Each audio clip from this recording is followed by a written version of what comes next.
Bonjour, bonjour à toutes, bonjour à tous. Je me présente, je suis Gilles, je représente la société Rockwool. Je suis chargé de prescription dans l'ouest de la France.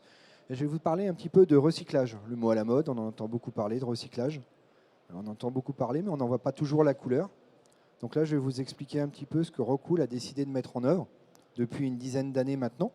Et vous allez voir un petit peu que les actions sont assez poussées. Donc, bon, Rockwool, pour dresser un petit peu le cadre, est un fabricant d'origine danoise qui fabrique de la laine de roche. Nous avons la chance, Cocorico, d'avoir une usine en France. C'est une grande chance pour nous. Nous fabriquons des produits à base de laine de roche. L'avantage des produits à base de laine de roche, on a différentes qualités. On a de la résilience au feu, qui permet aujourd'hui de respecter la réglementation incendie au niveau des bâtiments de nos bailleurs sociaux. Nous avons également bien sûr des performances thermiques, ce qu'on nous demande aujourd'hui. Nous avons également des produits qui sont très robustes, qui durent très longtemps dans le temps, avec des performances acoustiques. On va retrouver donc un comportement à l'humidité qui est très intéressant, avec des qualités également esthétiques, puisque nous sommes fabricants de bardage. Et on va retrouver un point fort chez nous, qui est la circularité. Effectivement, la laine de roche, aujourd'hui, c'est un produit qui va se recycler à l'infini. Et ça, c'est une chance. Aujourd'hui, on connaît très peu de produits qui sont recyclables à l'infini. La laine de roche en fait partie. Et je vais vous expliquer un petit peu comment nous faisons. Donc nous, aujourd'hui, nous sommes capables, nous avons mis des services en place pour les entreprises, pour vous, les bailleurs, et pour également les copros, s'il y en a. Nous avons mis 2 systèmes de recyclage en place, en plus du recyclage que nous sommes capables de faire dans nos usines.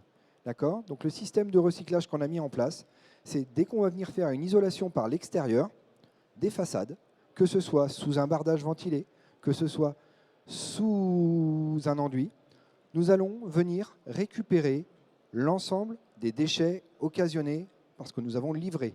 C'est-à-dire, nous sommes aujourd'hui capables de récupérer toutes les palettes de livraison. Et ça, c'est un point très très intéressant, puisqu'une palette est un puits carbone. Donc aujourd'hui, arrêtons de brûler nos palettes, récupérons nos palettes. Si on veut que nos forêts durent longtemps, récupérons nos palettes, s'il vous plaît. Donc nous, on le fait. On récupère les palettes. On récupère également tous les emballages plastiques. Et ça, nous avons un système où nous allons venir les recycler. Et nous allons également récupérer toute cette laine de roche qui sera réintégrée dans le four, qui va nous permettre de recréer, bien sûr, de la matière.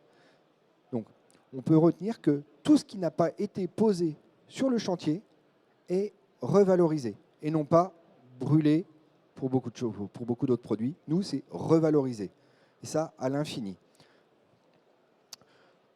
Grâce à tout ça, aujourd'hui, sur notre production française, nous avons un taux de recyclabilité de 54%.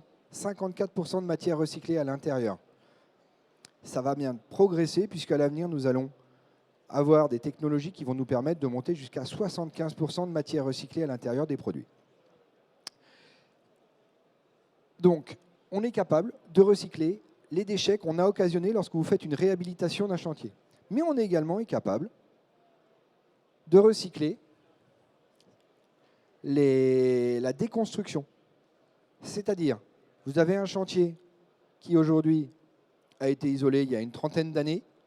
Vous allez venir déconstruire ce bâtiment, au moins ce bardage. Vous avez de la laine de roche, on va la récupérer, on va la retransformer pour refaire de la laine de roche.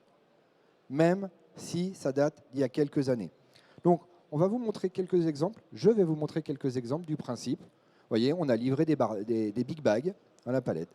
Donc, l'entreprise nous a trié ces chutes de laine de roche dans un big bag, a trié ces chutes de laine de roche dans un big bag, ces chutes d'emballage plastique dans un autre big bag, et nous a mis ces palettes tout simplement dans le fond du chantier.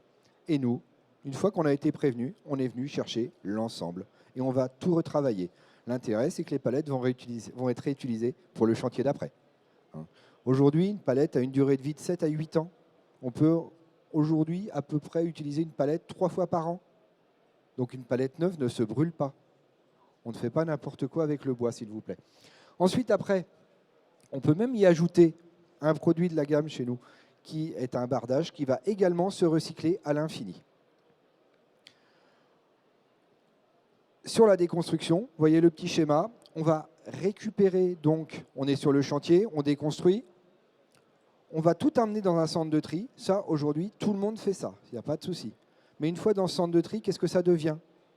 Ça devient de la matière qu'on va enfouir. Ça, aujourd'hui, c'est le schéma classique. Eh bien, nous, on a décidé autrement. On a des partenaires recycleurs et on leur dit non, on n'enfouit pas. On le compacte et on le renvoie chez nous. Donc demain, sur tous vos bâtiments, à partir du moment où vous avez de la laine de roche, eh bien, on continue le même circuit, c'est-à-dire on envoie la laine de roche au centre de tri, mais on demande à ce qu'elle soit compactée et renvoyée chez Rockwool. Nous sommes aujourd'hui les seuls capables de revaloriser cette laine de roche.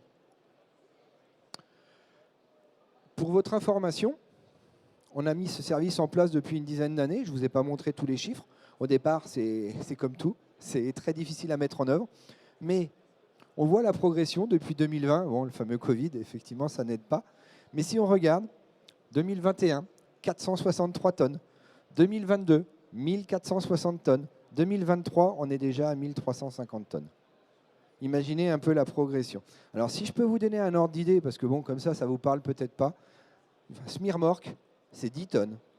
Demain, on déconstruit 10 tonnes de laine de roche, on met un Smirmork sous terre. Imaginez, 1354, déjà depuis le début de l'année, on a évité de mettre 135 Smirmork sous terre. Donc c'est vraiment un service qu'il faut pas hésiter pour les bailleurs, pour les bureaux d'études, à le mettre en avant. Les entreprises sont calées pour le faire, il n'y a pas de problème. C'est un service qu'elles maîtrisent. Les partenaires industriels que nous avons, qui sont ici dans ce hall, qui fabriquent de l'enduit par exemple, et qui fournissent également notre laine de roche, sont capables également de mettre ce service en place et de nous accompagner. Je vais vous montrer deux petits exemples. Alors tout d'abord, d'Arnetal, chez un bailleur, Logéocène, pardon, avec l'entreprise Bouygues Bâtiment Grand Ouest. Eh bien, il y avait 30 000 m² de façade à isoler. Il y avait de la laine de roche. Eh bien, on a récupéré cette laine de roche. On a récupéré l'équivalence de 140 tonnes. Imaginez un petit peu. Donc, ce qui n'est pas anodin. Ça, de toute façon, ça finissait dans une benne. Là, ça ne finit pas dans la benne. C'est redevenu chez nous et on en a refait de la matière. Très important pour nous. On avait un partenaire qui s'appelait donc NPC à Alizay, qui a investi dans une compacteuse pour nous renvoyer ces balles de laine de roche. Ça, c'est pour l'exemple de la déconstruction. Si maintenant, vous avez simplement une rénovation d'un bâtiment, donc là, on va retrouver un bâtiment, on a essayé de prendre un exemple local, c'est-à-dire on a pris sur Nantes, avec Nantes Métropole Habitat. Alors je vais tous les citer quand même parce qu'il ne faut pas les oublier. Donc l'architecte était Urban Makers, on avait Solab à Nantes, l'entreprise générale FH Construction et l'entreprise de pose Lucaria à Saint-Berthevin. Eh bien, toute cette laine de roche a été posée, sauf que les chutes, qu'est-ce qu'on en a fait? Eh bien, on les a récupérées. Et les palettes également. Parce que là, dans ce cas-là, c'est très important de pouvoir récupérer les palettes. Donc c'est un service que les entreprises maîtrisent très très bien.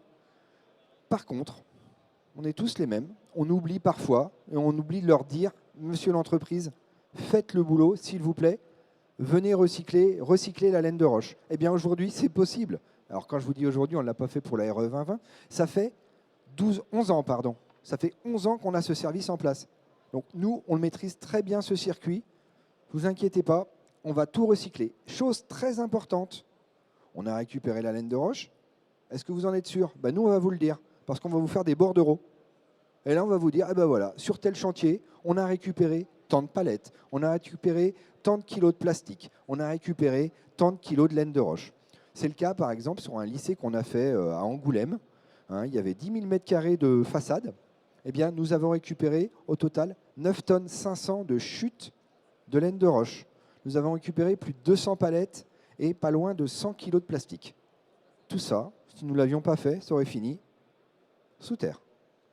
Donc aujourd'hui, n'hésitez pas, nous sommes peu d'industriels à le faire, mais nous le faisons. Nous sommes bientôt centre de recyclage de laine de roche. Nous serons justifiés comme ça, justement, avec la REP. Vous allez voir qu'il y aura de la laine de roche qui se reviendra. Et nous, on est capable de le retransformer en matière. Voilà, voilà. Alors, je vous invite à venir sur le stand D13, qui est de l'autre côté. Hein, et n'hésitez pas à venir nous voir. On pourra vous apporter toutes les précisions concernant le service de recyclage de chez Rockwool. Voilà, merci pour votre écoute.